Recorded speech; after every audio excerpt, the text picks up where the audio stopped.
ওম শান্তি। আজকে 21শে ফেব্রুয়ারি 2026-এ বাবার অমূল্য মহাবাক্য আমরা শুনব।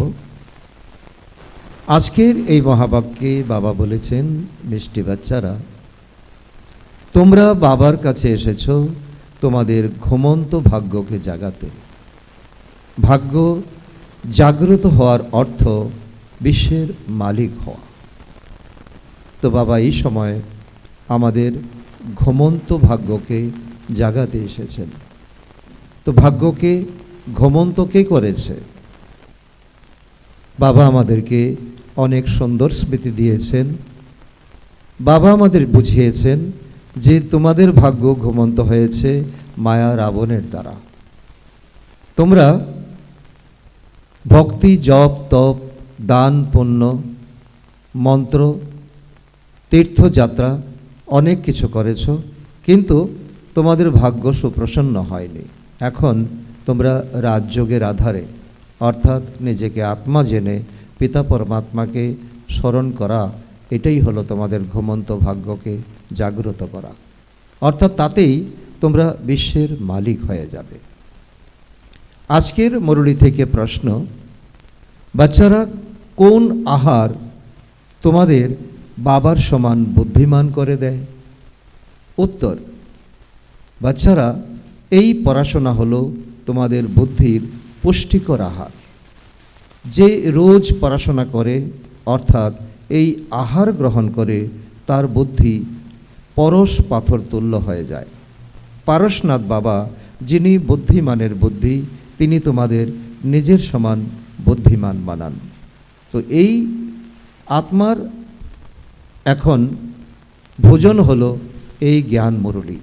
যেমন শরীরের ভোজন আমরা বিভিন্ন প্রকার পুষ্টিকর উপাদান আমরা গ্রহণ করি, তো আত্মার সবচেয়ে বড় ভোজন হলো এই জ্ঞান মুরলী। একদিনও যাতে আমাদের এই মুরলী মিস না হয়, আর তাতেই আমাদের এই ঘুমন্ত ভাগ্য জাগ্রত হবে। আমাদের বুদ্ধি পাথর বুদ্ধি পারস বুদ্ধিতে পরিণত হবে। আজকের মুরলী থেকে গীত ভাগ্য জাগিয়ে এসেছি। অর্থাৎ বাবা আমাদের অনেক অনুপ্রেরণা দিচ্ছেন যে তোমরা এখন ভাগ্য জাগিয়ে এসেছ সত্যযুগের মালিক হওয়ার জন্য।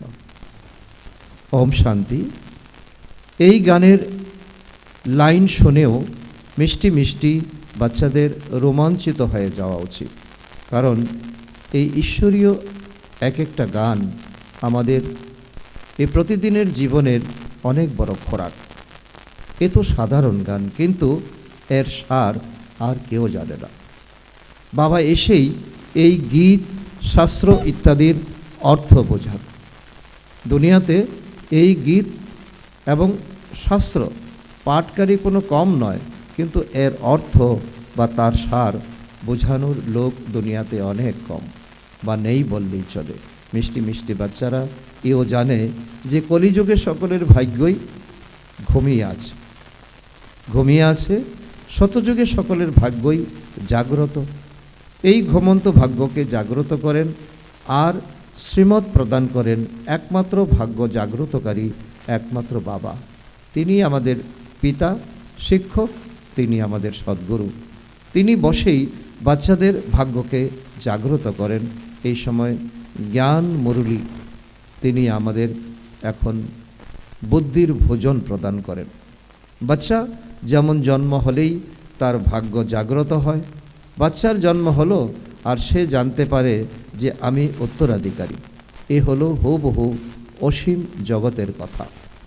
বাচ্চারা জানে যে কল্পকল্প আমাদের ভাগ্য জাগ্রত হয়, আবার ঘুমিয়ে পড়ে। পবিত্র হলে ভাগ্য জাগ্রত হয়। পবিত্র গৃহস্থ আশ্রম বলা হয়। আশ্রম অক্ষর হলো পবিত্র। পবিত্র গৃহস্থ আশ্রম, এর বিপরীতে হলো অপবিত্র পতিত গৃহস্থ ধর্ম। একে আশ্রম বলা হবে না। গৃহস্থ ধর্ম তো সকলেরই আছে, জানোয়ারদের মধ্যেও আছে। সকলেই তো বাচ্চার জন্ম দেয়। জন্তু জানোয়ারদের জন্য বলা হবে যে তারাও গৃহস্থ ধর্মে আছে। বাচ্চারা এখন জানে যে স্বর্গে আমরা পবিত্র গৃহস্থ আশ্রমে ছিলাম, এখন সেই গৃহস্থ আশ্রম আমাদের অপবিত্র গৃহস্থ মার্গ তৈরি হয়ে গেছে। তো কোথা থেকে কোথায় আমরা নেমে এসেছি? আমরা দেবী দেবতা ছিলাম, তাদের মহিমারই গায়ন হয় যে সর্বগুণ সম্পন্ন, ষোলকলা সম্পন্ন। তোমরা নিজেরাও গাইতে, আর এখন তোমরা জ্ঞানের আওতায় এসেছ, এখন জ্ঞান যুগে তোমরা পাক্কা হচ্ছ, এখন তোমরা বুঝতে পারো আমরা আবার মানুষ থেকে দেবতা তৈরি হচ্ছি। গায়নও আছে যে মানুষ থেকে দেবতা হতে সময় লাগে না। ব্রহ্মা বিষ্ণু শঙ্করকেও দেবতা বলা হয় ব্রহ্মা দেবতায় নমঃ, বিষ্ণু দেবতায় নমঃ, শঙ্কর দেবতায় নমঃ। কিন্তু তো পরমাত্মার ক্ষেত্রে বলা হয় শিব পরমাত্মায় নমঃ। তো এর অর্থ এখনই তোমরা জানো, কারণ শিব পরমাত্মা হলেন দেবী দেবতাদের বানানোকারী, অর্থাৎ দেবী দেবতাদেরকে তৈরি করেন শিব পরমাত্মা, আর বাকিরা দেবতা, আর তিনি হলেন ভগবান। ওরা তো কেবল অন্ধশ্রদ্ধা থেকে বলে দেয়। এখন শঙ্কর দেবতা নম বলবে, শিবের জন্য বলবে শিব পরমাত্মায় নম, তাহলে তো তফাৎ হলো, তাই না? ওরা হলেন দেবতা আর ইনি হলেন পরমাত্মা। শিব আর শঙ্করকে এক বলা যাবে না। তোমরা জানো আমরা বরাবর পাথর বুদ্ধির ছিলাম, এখন আবার পারস পাথর তুল্য বুদ্ধি হচ্ছে। তো সম্পূর্ণ একেবারে পরিবর্তন হয়ে যাচ্ছি। দেবতাদের তো পাথর বুদ্ধি বলা হবে না, দেবতাদের পারস বুদ্ধি বলা হবে। এরপর ড্রামা অনুসারে রাবণ রাজ্যে সিঁড়ি দিয়ে নামতেই হবে। দ্রাপর কলিযুগ, ধীরে ধীরে 2500 বৎসর আমরা ভক্তি, জপ, তপ, তীর্থযাত্রা, মন্ত্র এসব আমরা করতেই থাকব। তো পরশ পাথর বুদ্ধির থেকে তো পাথর বুদ্ধির হতেই হবে। সবথেকে বুদ্ধিমান হলেন একমাত্র বাবা। এখন তোমাদের বুদ্ধির জোর নেই। বাবা বসে তাদের পারস বুদ্ধির তুল্য, পারস পাথর তুল্য বুদ্ধির বানান। বাবা এখন কর্তব্য করতে এসেছেন, বাচ্চাদেরকে নিজের সমান বানাতে এসেছেন। তোমরা এখানে তো পরশ পাথর তুল্য বুদ্ধির হতে আসো। এখন তোমরা রাজযোগ শিখছো, এখন তোমরা বুদ্ধির খোরাক হিসাবে তোমরা জ্ঞান প্রাপ্ত করছো। জ্ঞান মুরলী তোমাদের রোজকার দিনের ভোজন। পারশনাথেরও মন্দির আছে, সেখানে মেলা হয়, কিন্তু একথা কেউ জানে না যে পারশনাথকে। তো এই সময় আমাদের অত্যন্ত খুশিতে রোমাঞ্চিত হওয়া উচিত যে আমরা পিতা পরমাত্মার সম্মুখে বসে ওনার নিঃসৃত আমরা জ্ঞান মুরলী শুনছি। বাস্তবে পরশ পাথর তুল্য বুদ্ধি তো বাবাই করেন, তিনি হলেন বুদ্ধিমানের বুদ্ধি। এই জ্ঞান হলো তোমাদের মতো বাচ্চাদের বুদ্ধির খাবার। এতে বুদ্ধি কত পাল্টে যায়। এই দুনিয়া হলো কাটার জঙ্গল, এখানে একে অপরকে কত দুঃখ দেয়। এখন হলোই অতি ভয়ানক নরক দুনিয়া। গরুর পুরাণে তো অনেক মুখরোচক কাহিনী লিখে দিয়েছে। বাচ্চারা, এখন তোমরা তোমাদের বুদ্ধির পুষ্টিকর আহার পাচ্ছ। অসীম জগতের বাবা তোমাদের আহার দিচ্ছেন। এ হলো পড়াশোনা, একে জ্ঞান অমৃত বলা হয়। এখানে কোনো জল ইত্যাদির কথা নেই। এখন রোজ বাবা আমাদের জ্ঞান অমৃত পান করাচ্ছেন। আজকাল সব জিনিসকেই অমৃত বলে দেওয়া হয়। গঙ্গা জলকে অমৃত বলা হয়, দেবতাদের চরণ ধোয়া জলকেও অমৃত বলা হয়। এখন এও তো বুদ্ধির দ্বারা বোঝার মতো কথা, তাই না? যারা এই অঞ্জলি ভরে জল দেন তা কি অমৃত, নাকি পতিত পাবনী গঙ্গার জল অমৃত? যারা অঞ্জলি ভরে জল দেন তারা কখনোই এমন বলেন না যে এই জল পতিতকে পবিত্র করে, কিন্তু গঙ্গা জল সম্পর্কে বলা হয় যে এ হলো পতিত পাবনী। তো এমন বলা হয় যে মানুষ মারা গেলে মুখে যেন গঙ্গা জল দেওয়া হয়। এমন দেখানো হয়েছে, শাস্ত্রে দেখানো হয়েছে, অর্জুন বাণ মেরে অমৃত জল পান করিয়েছিল ভীষ্ম পিতামহকে। তোমরা বাচ্চারা কোনো বান আদি নিক্ষেপ করনি। এক গ্রাম আছে যেখানে বান দিয়ে লড়াই করা হয়, সেখানকার রাজাকে ঈশ্বরের অবতার বলা হয়। এখন ঈশ্বরের অবতার তো কেউ হতে পারে না, বাস্তবে প্রকৃত সদ্গুরু তো একজনই, যিনি সকলেরই সদ্গতি দাতা, যিনি সকল আত্মাদেরকে সাথে করে নিয়ে যান। বাবা ছাড়া আর কেউই ফিরিয়ে নিয়ে যেতে পারে না। ব্রহ্মতে লীন হয়ে যাওয়ার কোনো কথা নেই। এখন নাটক সম্পূর্ণ তৈরি, এই অনাদি সৃষ্টিচক্র চলতেই থাকে। এই পৃথিবীর হিস্ট্রি জিওগ্রাফি কিভাবে রিপিট হয় এই এখনই তোমরা জানতে পারো, আর কেউই তা জানে না। মনুষ্য অর্থাৎ আত্মারা নিজের রচয়িতা বাবাকেও জানে না, যাকে তারা ডেকে থাকে ও গডফাদার। লৌকিক বাবাকে কখনোই গডফাদার, লৌকিক বাবাকে কখনো গডফাদার বলা হয় না। হয় কি, গডফাদার শব্দ খুব সম্মানের সঙ্গে বলে থাকে, তাই এই জন্যই এমন গায়ন হয় যে তিনি পতিত পাবন, দুঃখহর্তা, সুখকর্তা। একদিকে বলে তিনি দুঃখহর্তা, সুখকর্তা, আবার যখন কোনো দুঃখ হয় অথবা বাচ্চা ইত্যাদি মারা যায় তখন বলে দেয় ঈশ্বরই সুখ দুঃখ প্রদান করেন, ঈশ্বর আমার সন্তান কেড়ে নিয়েছে। তো একই করলো ভগবান, তখন কপাল চাপড়াতে থাকে। এখন একদিকে মহিমা করে আর কিছু হলেই ঈশ্বরকে গালি পর্যন্ত দেয়। যখন বলে যে ঈশ্বর আমাদের সন্তান দিয়েছেন, তখন যদি আবার ফিরিয়ে নেন তাহলে তোমরা কাঁদো কেন? ঈশ্বর প্রশ্ন করছেন, বাবা প্রশ্ন করছেন, ঈশ্বরের কাছে গেল তাই না, তিনি দিয়েছেন, ওনার কাছে ফিরিয়ে নিয়েছেন, তো এতে কাঁদার কি আছে? সত্যযুগে কেউ কখনো কাঁদে না। বাবা বোঝান যে কাঁদার কোনো দরকার নেই, যে কাঁদবে সে তার ভাগ্যকে খইয়ে দেবে। আত্মার তার নিজের হিসেব নিকাশ অনুসারে গিয়ে অন্য কোথাও পার্ট প্লে করতে হবে। এই দুনিয়ার নাটকই হচ্ছে এমন, কেউ কারো নয়। কারণ আজকে যে সম্বন্ধ তৈরি করে যে এসেছে সেও তার হিসাব নিকাশ চুক্ত করতে এসেছে। আজ সে চলে গেল, সেও তার হিসাব নিকাশ চুক্ত করতে আরেক জায়গায় যাবে। তো এটা অত্যন্ত বোঝার মতো বিষয়। জ্ঞান না থাকার কারণে মানুষ কত কান্নাকাটি করে, যেন পাগল হয়ে যায়। এখানে তো বাবা বোঝান মৃত্যু হলে তখন হালুয়া খাও, অর্থাৎ আম্মা মরে হালুয়া খানা, বিবি মরে তো হালুয়া খানা। তো মা মারা গেল তুমি হালুয়া খাও, বিবি মারা গেল, স্ত্রী মারা গেল তুমি হালুয়া খাও। অর্থাৎ কি? অর্থাৎ নষ্ট মহা হতে হবে, নষ্ট মহা। মা মারা গেল, স্ত্রী মারা গেল, নষ্ট মহা। সাক্ষী হয় দেখো, মোহজিৎ রাজার কথা তো শুনেছ তাই না? এই সবই হলো চর্চিত কাহিনী। শতযুগে দুঃখের কোনো কথাই থাকে না, না সেখানে কোনো অকালে মৃত্যু হয়। বাচ্চারা তোমরা জানো যে আমরা কালকে জয় করি, বাবাকে মহাকালও বলা হয়, কালেরও কাল মহাকাল। তোমাদের কালেরও কাল, তোমাদের কালকে জয় করান, অর্থাৎ কাল কখনোই তোমাদের গ্রাস করে না। কাল তো আত্মাদের গ্রাস করতে পারে না। আত্মা এক শরীর ত্যাগ করে অন্য শরীর ধারণ করে, একে বলা হয় কাল গ্রাস করেছে। বাকি কাল বলে কোনো কিছু হয় না। মানুষ মহিমা করতে থাকে কিন্তু কিছুই বোঝে না। এমনও গায় অচ্যুতম কেশবম, অর্থ কিছুই বোঝে না। মানুষ এখন সম্পূর্ণ বোঝার বাইরে চলে গেছে, অবোঝ হয়ে গেছে।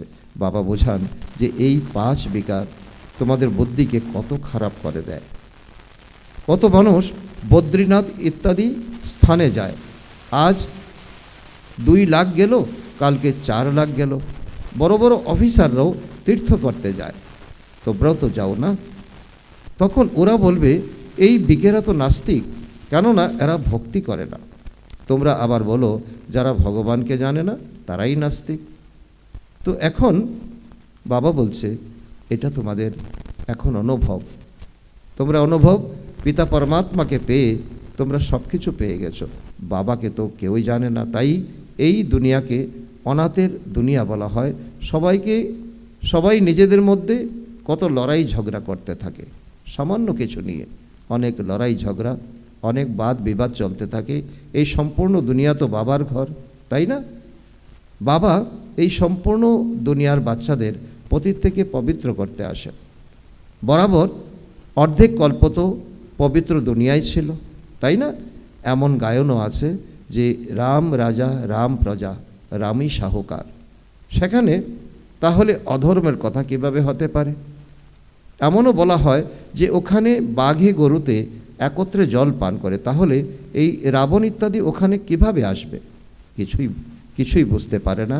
বাইরের লোকেরা তো এই কথা শুনে হাসতে থাকে। বাচ্চারা, তোমরা জানো এখন জ্ঞানের সাগর বাবা এসে আমাদের জ্ঞান প্রদান করেন। এ তো পতিত দুনিয়া, তাই না? এখন তিনি কি প্রেরণার দ্বারা পতিতকে পবিত্র করবেন? বিবেক কি বলে? মানুষ ডাকতে থাকে যে হে পতিত পাবন, এসো, তুমি এসে আমাদের পবিত্র করো। তাহলে অবশ্যই তিনি এই ভারতে এসেছিলেন। এখানে তিনি বলেন আমি জ্ঞানের সাগর, আমি এসেছি। বাচ্চারা, তোমরা জানো শিব বাবার মধ্যেই সম্পূর্ণ জ্ঞান আছে। সেই বাবা বসেই বাচ্চাদের এই সমস্ত কথা বুঝিয়ে থাকেন। শাস্ত্রতে সব চর্চিত কাহিনী নাম লিখে দিয়েছে ব্যাস ভগবান, শাস্ত্র লিখেছেন। এখন এই ব্যাস ছিলেন ভক্তি মার্গের, ইনি হলেন ব্যাসদেব, তার সন্তান হলেন সুখদেব। এখন তোমরা সুখের দেবতা হও। এখন জ্ঞান জ্ঞানেশ্বর থেকে এখন জ্ঞান প্রাপ্ত করে তোমরা এখন সুখ প্রদান করছো। এখন জ্ঞান মুরলীর অর্থাৎ অনুভব তোমরা সকলের কাছে ব্যক্ত করছো। তোমরা সুখের উত্তরাধিকার গ্রহণ করছো ব্যাসের থেকে, শিবাচার্যর থেকে। ব্যাসের সন্তান হলে তোমরা, কিন্তু মানুষ যাতে দ্বিধাগ্রস্ত না হয়ে যায় তাই বলা হয় শিবের সন্তান। তার প্রকৃত নামই হলো শিব। তাই বাবা এখন বলেন তোমরা কোনো দেহদারিকে দেখো না। যেহেতু শিব বাবা তোমাদের সামনে বসে আছেন, আত্মাকে জানা যায়, আবার পরমাত্মাকেও জানা যায়। তিনি হলেন পরমপিতা পরমাত্মা শিব। তিনি এসেই পতিত থেকে পবিত্র করার পথ বলে দেন। তিনি বলেন আমি তোমাদের আত্মাদের বাবা। আত্মাকে অনুভব করা যায় কিন্তু দেখা যায় না। বাবা জিজ্ঞাসা করেন তোমরা কি এখন নিজের আত্মাকে অনুভব করছো? এত ছোট আত্মার মধ্যে এমন অবিনাশী পার্ট ভরা আছে যেমন এক রেকর্ডের মতো। তোমরা জানো যে আমরা আত্মারাই শরীর ধারণ করি। প্রথমে তোমরা দেহ অভিমানী ছিলে, এখন দেহি অভিমানী। তোমরা জানো যে আমরা আত্মারা 84 জন্ম গ্রহণ করি। তো এর কোনো অন্ত হয় না। 84 জন্ম কমপ্লিট করেছো, আবার প্রথম থেকে আবার জন্মগ্রহণ করতে হবে, আবার মরতে হবে, আবার জন্ম নিতে হবে।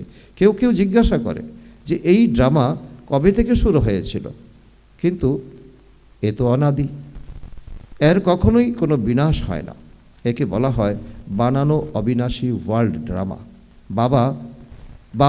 তাই বাবা বসে বাচ্চাদের এসব বুঝিয়ে বলেন। যেমন লেখাপড়া না জানা বাচ্চাদের লেখাপড়া শেখানো হয়, তেমনি এখন তোমরা অবুঝ হয়ে গেছো। মায়া রাবণ তোমাদেরকে অবুঝ বানিয়ে দিয়েছে, তোমাদের পাথর বুদ্ধি বানিয়ে দিয়েছে। এখন বাবা তোমাদেরকে পারস বুদ্ধি বানাচ্ছেন। আত্মাই শরীরের ভিতরে থাকে। এ হলো পাথর বুদ্ধিদের জন্য ভোজন। বুদ্ধি তার প্রকৃত জ্ঞান পায়। বাচ্চারা, তোমাদের জন্য বাবা চিত্র বানিয়েছেন। এ খুবই সহজ। এ হলো ত্রিমূর্তি ব্রহ্মা, বিষ্ণু, শঙ্কর। এখন ব্রহ্মাকেও ত্রিমূর্তি কেন বলা হয়? দেব মহাদেব একে অপরকে বড় করে রাখে, অর্থ কিছুই জানে না। তো এখন ব্রহ্মা কিভাবে দেবতা হতে পারে? প্রজাপিতা ব্রহ্মা তো এখানে হওয়া চাই এই পুরাতন সৃষ্টিকে নতুন সৃষ্টি করার জন্য, কারণ স্থাপনার কারিগর হলেন ব্রহ্মা। এই কথা কোনো শাস্ত্রতে নেই। তো বাবা বলেন আমি এই শরীরে প্রবেশ করে ওনার দ্বারা তোমাদেরকে বোঝাই। একে প্রথমে আপন করে নেই, অর্থাৎ ব্রহ্মাকে দত্তক হিসাবে নেই। আমি ওনার অনেক জন্মের অন্তিম জন্মে প্রবেশ করি। ইনিও 5 বিকারের সন্ন্যাস নেন। যারা সন্ন্যাস নেন তাদের যোগী ঋষি বলা হয়। এখন তোমরা রাজযোগী হয়েছ। তোমরা যখন 5 বিকারের সন্ন্যাস গ্রহণ করো তখন তোমাদের নাম পরিবর্তন হয়ে যায়। তোমরা তো রাজযোগী হয়ে যাও। তোমরা প্রতিজ্ঞা করো। ওই সন্ন্যাসীরা তো ঘর বাড়ি ত্যাগ করে চলে যায়। এখানে তো স্ত্রী পুরুষ একত্রিত থাকে। তারা প্রতিজ্ঞা করে যে আমরা কখনো বিকারে যাব না। মূল বিষয় হলো বিকারের। বাচ্চারা, তোমরা জানো যে শিব বাবা হলেন রচয়িতা, তিনি নতুন রচনা করেন। তিনি হলেন বীজরূপ, সচ্চিত আনন্দের সাগর, জ্ঞানের সাগর। স্থাপনা, বিনাশ, পালনা কিভাবে করেন এই বাবাই জানেন, মানুষ জানে না। ফট করে বলে দেয়, তোমরা বিকেরা তো দুনিয়ার বিনাশ করবে। আচ্ছা, তোমাদের মুখে গোলাম। বলে দেয়, এরা তো বিনাশের জন্য নিমিত্ত হয়েছে। তো এরা না শাস্ত্র মানে, না ভক্তি মানে, আর না গুরুদের মানে। এরা কেবল নিজেদের দাদাকে মানে। কিন্তু বাবা তো নিজেই বলেন, এ হলো পতিত শরীর, আমি এর মধ্যে প্রবেশ করেছি। পতিত দুনিয়াতে তো পবিত্র কেউ থাকে না। মানুষ তো যা শোনে সেই শোনা কথাই বলে দেয়। এই শোনা কথা শুনেই তো ভারতের এই দুর্গতি হয়েছে। তখন বাবা এসে সত্য কাহিনী শুনিয়ে সকলের সদ্গতি করেন।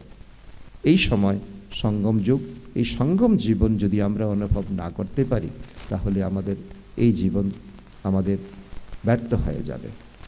আচ্ছা, মিষ্টি মিষ্টি হারানিধি বাচ্চাদের প্রতি মাতা পিতা বাপদাদার স্মরণের স্নেহসুমন আর সুপ্রভাত। আত্মাদের পিতা তার আত্মারূপী বাচ্চাদের জানাচ্ছেন নমস্কার। আমরা আত্মারূপী সন্তানরা আমাদের মাতা পিতা বাপদাদাকে জানাই স্মরণের স্নেহসুমন, সুপ্রভাত, নমস্কার। ধন্যবাদ বাবা, ধন্যবাদ। আজকের মুরলী থেকে ধারণার জন্য মুখ্য সার। 1 নম্বর, বাবার কাছ থেকে সুখের উত্তরাধিকার নিয়ে সুখের দেবতা হতে হবে। সবাইকে সুখ দান করতে হবে। রাজঋষি হওয়ার জন্য সর্ববিকারের সন্ন্যাস করতে হবে। নাম্বার 2, পড়াশোনাই হলো প্রকৃত আহার। সদ্গতির জন্য শোনা কথা ছেড়ে শ্রীমত অনুযায়ী চলতে হবে। এক বাবার কথাই শুনতে হবে, মোহজিত হতে হবে। আজকে বাবার বরদান আমাদের আত্মাদের প্রতি, নিজের আসল সংস্কারগুলিকে ইমর্জ করে সদা হাসি খুশিতে থাকা, জ্ঞান স্বরূপ ভব। নিজের আসল সংস্কারগুলিকে ইমর্জ করে সদা হাসি খুশিতে থাকা, জ্ঞান স্বরূপ ভব। যে বাচ্চারা জ্ঞান চিন্তন করে তার স্বরূপ হলো তারা সদা হাসি খুশিতে থাকে। সদা হাসি খুশিতে থাকা, তো এটাই হলো ব্রাহ্মণ জীবনের আসল সংস্কার। দিব্য গুণ হলো নিজের জিনিস, অবগুণ হলো মায়ার জিনিস, যেটা সঙ্গদোষে এসে গেছে। এখন তার দিকে পিঠ করে দাও আর নিজের অলমাইটি অথরিটির পজিশনে থাকো, তাহলে সদা হাসি খুশি থাকবে। কোনো আসুরি বা ব্যর্থ সংস্কার সামনে আসার সাহসও রাখবে না।